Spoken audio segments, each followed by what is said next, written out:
Alright. Okay, good morning, everyone. Thank you for joining us for another Workshop Wednesday. I'm pleased to have our colleague Chelsea Seifert here from the Closet Development Corporation. Chelsea, I'm going to hand it right over to you and let you introduce your colleagues and give us some good news. Sure. Yeah. Thanks for being here. Thanks, Jen. Good morning. I'm Chelsea Seifert. I'm with the Quonset Development Corporation. We are here today to talk about Rhode Island Ready. And I've brought with me Lindsay Russell from New Harbor Group. She does our PR and outreach. And Bob Sykes from Power Engineering is helping us with program management for the Rhode Island Ready program. So welcome and thanks for coming. Really, I'm gonna do a very quick presentation. So let me see if I can. I always mess this up. Share my screen, and then turn it on presentation mode. Yes. Okay. Everyone see that?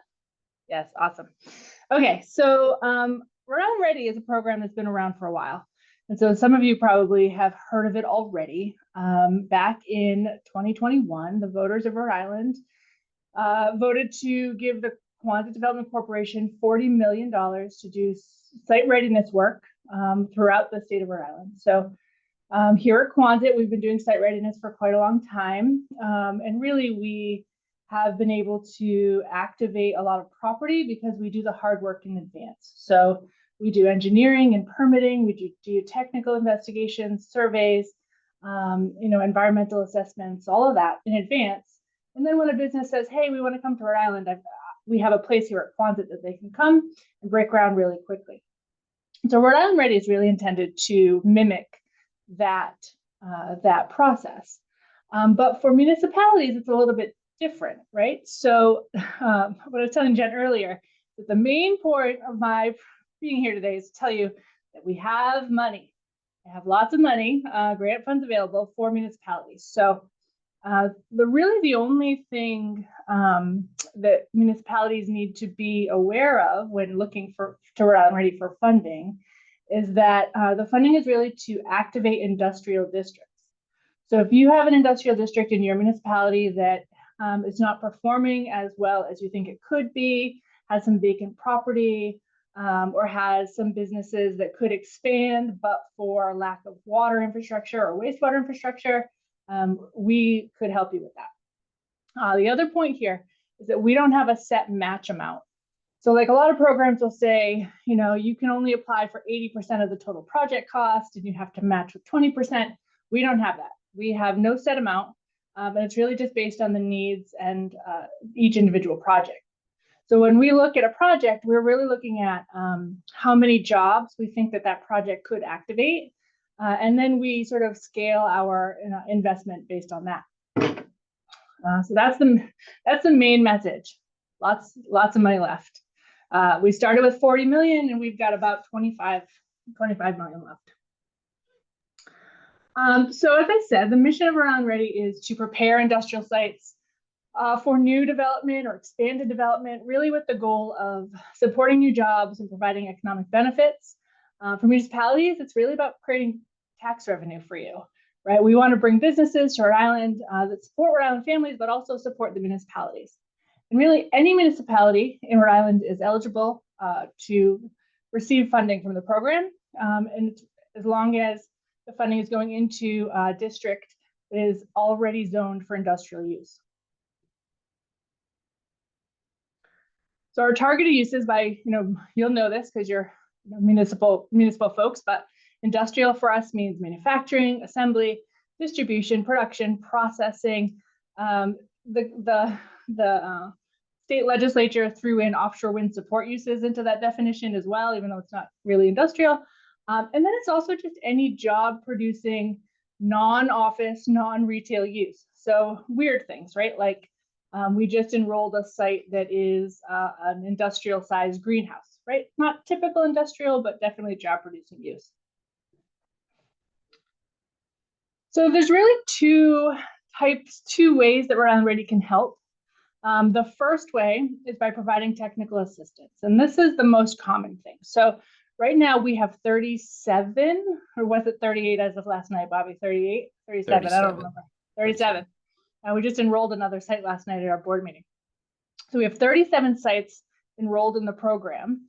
And those sites, once they're enrolled, are eligible for up to $200,000 in technical assistance services. So that's things like wetland flagging, civil engineering, a detailed economic analysis, doing the engineering for community service upgrades or utility service upgrades, traffic mitigation, anything that you'd call it like a soft cost pre-development. So those types of things are eligible for technical assistance funding. And those are all grants that do not have to get paid back, no match required. There's a small application fee of $1,500, but then you get up to $200,000 back in services. And then, maybe more importantly for municipalities, we also provide capital investment. So these are the things like I was talking about. If you have an industrial district that, is really close to an existing sewer line, but doesn't connect to that sewer line, we can give capital to make that connection happen, to actually install that infrastructure. And, depending on the abilities of the municipality, we can help manage some of that work, or we can give you the money. It's really, really flexible. So I want to just give this example. One of the recent places we are investing is up on Bronco Highway in Burrillville. So in Bronco Highway in Burrillville, the town actually owns some land, 72 acres of land, that's zoned for industrial use. Now, while it's 72 acres, it is not 72 acres of developable land. It's much smaller amount of developable land, but they enrolled that site into the program, and they're able to get up to $200,000 in technical assistance for that site specifically. So what we're doing for them is some civil engineering work. We're helping them with a traffic impact assessment. We're helping them get their physical alteration permits and their ride-on permitting. And we're going to help them with some geotechnical investigations. And then in addition to all that, they asked us for $1.5 million in capital to extend the water and sewer infrastructure within Bronco Highway itself. And our board approved that grant application, and we're working on getting them that funding right now. So this one really is going to activate that land so that they can get some new industrial activity and some new industrial jobs up in Burrillville. And that's really the end of my presentation. I just wanted to let everyone know that Round Ready is still alive and kicking, and we still have a lot of money to invest in our municipalities. And I'm happy to take any questions or talk about specific places that you think that we could help you. But yeah, that's it in a nutshell. Chelsea, Thank you. Sorry, I didn't mean to interrupt. Is there a timeline for cities and towns and municipalities to apply for these grants? Yeah, that's a great question. There's no timeline. So there is it's a rolling application process. So it's really, anyone can reach out to me or Bobby at PAR, and we can start the process really at any time. Okay. Is there a website that someone can go on and kind of learn a little bit more about this process? Yes, it's www.riready.org. Yeah. Thanks, Chelsea. Welcome. Chelsea, Sean, go ahead. I was just going to invite you to, I'm sure you might have specific projects in mind, so please. So the applicant for funding, is it a business, or would the town be making this request? Because it can be both, right? So we've set up the program so that if property owner has a piece of land that they need help with in terms of like pre-permitting that site, they can apply. In Burrillville, it just so happened that the town was the property owner, right? So they could apply for themselves. But the municipality can also apply for the infrastructure component, right? So if you, in advance of any business owner saying, hey, I want to develop these sites for industrial, if you as the town say, we have this area that's supposed to be industrial, but it's really not, being utilized in the way that it should be, you as the town can actually apply for that capital funding for those infrastructure upgrades.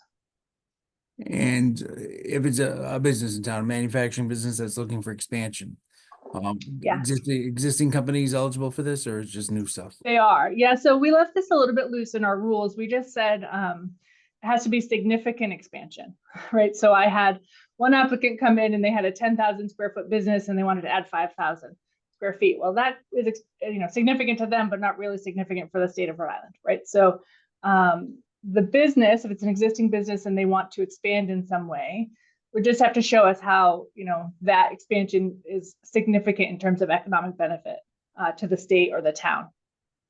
From a footprint, I mean, is a threshold? Do you have a footprint size that would qualify? Not for expansion. So if it's an expanding business, there's no threshold. It's really at, you know, our discretion more than anything. Now, if it's a vacant property, it's a new business that a property owner that wants to activate that property. The minimum size is 10 acres of land or up to 100,000 square feet of new development. And we figured it that way because the hope is that the market itself will take care of the small stuff, right? The small stuff can fit in all over the place. The hard stuff is the big stuff is the hard stuff to actually get done in Rhode Island. But if it's a district, right? If it's an industrial district, when we look at that, we amalgamate all the property into one. It's not individual properties, right? If you had like Bronco Highway, 6 different properties that could be activated with an infrastructure upgrade, we would look at the district as a whole. All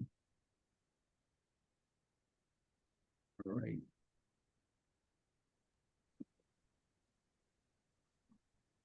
Any other questions? Oh, go ahead. Yeah, actually, one last. This is called site readiness, so we applied for a grant. So I've got a DPW compound over here. It's certainly not 10 acres, but it's an old building that needs some upgrades over there. We're looking at the layout over there and potential how we can, you know, we'll probably gonna have to go to bond here in a couple of years to do it. But do you guys provide money for site readiness for a municipality? We do, right? So the whole program is really intended for site readiness, right? So the technical assistance is to ready the site in terms of permitting and just knowledge, understanding the site. And then depending on what needs to happen on the site, you know, we could help with some things like that too, right? So like when you are thinking about site readiness for that site, what things do you think need to happen over there? I mean, I think we need a full survey of the area, see what's buildable, what's expandable, what's not, what potentially might need to come down and be replaced. Yeah, so we can do that. We're working with we've worked with some property owners who are in, or some businesses that are in old mill buildings, to do some studies like that, to say, hey, you know, right now I'm only using 1/3 of the mill and I don't know if I can use the rest. Let's look at, we can do a structural assessment to see how we can activate the rest of that space. So that's certainly something we can help with. Certainly, you know, surveys and finding the utilities on the ground and figuring out what works and what doesn't, what's been abandoned, those types of things. Absolutely. And this is all geared towards industry and manufacturing, not housing. Correct. Okay, thank you. You're welcome.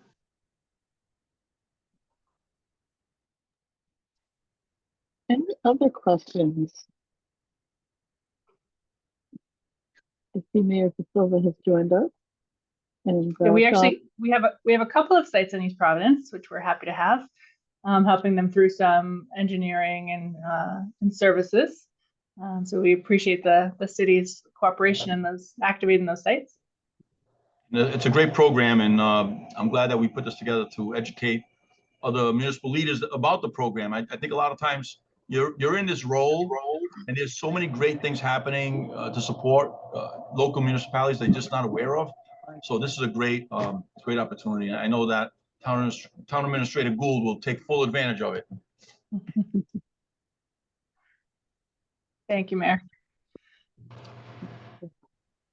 All right. Any other questions? Yes, I will definitely send out the presentation. I'm gonna put my contact information in the chat. You can reach out to me at any time.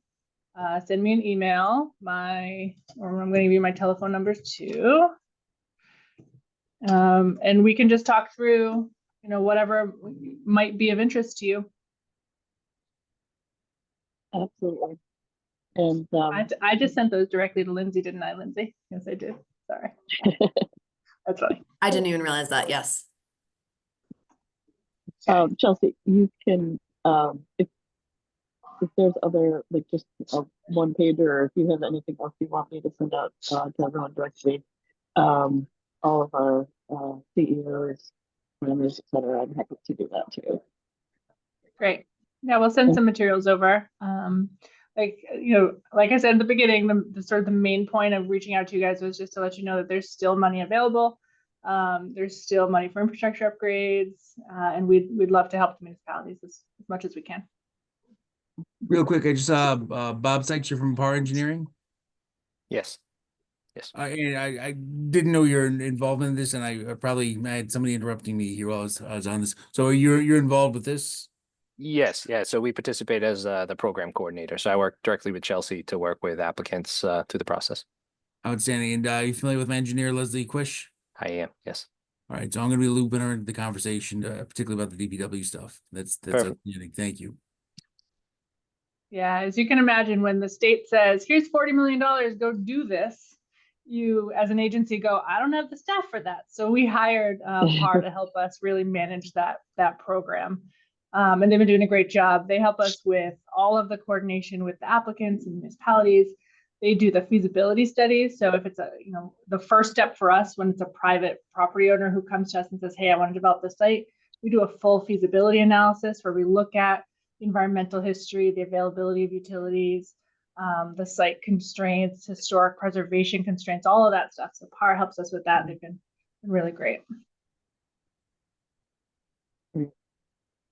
Phil Kirby, I just want to invite you into the conversation as well, because we, this is almost like an open office hours with Chelsea to ask you questions of what sites you might be curious about, and the services that are available through Ready. Essentially, I know you came a little late. There's a lot of money to be used up, and we're thrilled to have Chelsea here to tell us more about it. So, Sean or Phil, if you have any questions, please feel free. I think Phil and Sean have both heard me talk about Rhode Island Ready a lot. Okay. But happy to answer any questions. And Phil, since you jumped in late, my main message here is I have money for you. So let me know if you need it. After Lincoln gets some money. After Lincoln, right. And Phil's got a great name, so he can take care of both of them. Just one last thing. So the site readiness, the engineering stuff, that would, I hear you correct? That's not a match? No match. No match required. Engineering. So we generally will start with engineering, right? Because that's where most people need to start. Up to $200,000, no match required. We work with you. We have we have 4 different sets of civil engineers that we already have on contract. So the minute we enroll you in the site, we can get you started, connect you with a good team to move forward. And yeah, 200,000, up to 200,000. If we say 200,000, if it's a district, right? If you're trying to do some big thing that's going to activate a lot of property, then it can be more than 200,000, but it's at a minimum of 200,000. Well, this is good because we actually had applied. I believe it was Infrastructure Bank. We applied for site readiness, and we got another grant, but we didn't get that one. So we actually have a package that should be easy to put together for you. That's great. Yeah, that's great. Yeah, and the application for this program is very, very straightforward. It's a one pager. It's almost a letter of interest is what we call it. So. Yeah, and we do. And again, we structured this program because I worked in municipality for 4 years. I know that cities and towns don't have a lot of time and staff resources to put to this stuff, right? And a lot of the grant programs, they want you to have fully engineered drawings before you even apply, and we didn't want that, right? We said, why should we require you to spend all that money when we can help you with that? So that's how we've set this up, right? It's a very minimal application process. We just ask for some sort of key facts, and then we help the applicants all the way through just to get something moving. Awesome. Thank you for that. All right. Well, I think with that, unless there's other questions, I will make sure that I share out all this information broadly for those of you municipalities in the Zoom room here. Please, I will share out the video. So if you want to share this information on with your colleagues, please do in your staffs. And Chelsea, thank you so much for joining us today. And Bob, thank you. Thank you for having me. Thank you. And Linda, as always, good to see you. So I think we'll leave it at that. But thanks for being here, everybody. And expect a follow up very shortly from me with all the information. Thank you, Jen. Bye, Thank everyone. you. Thanks, Thanks, everyone. Chelsea. Have a good Thanksgiving. Okay. Happy Thanksgiving.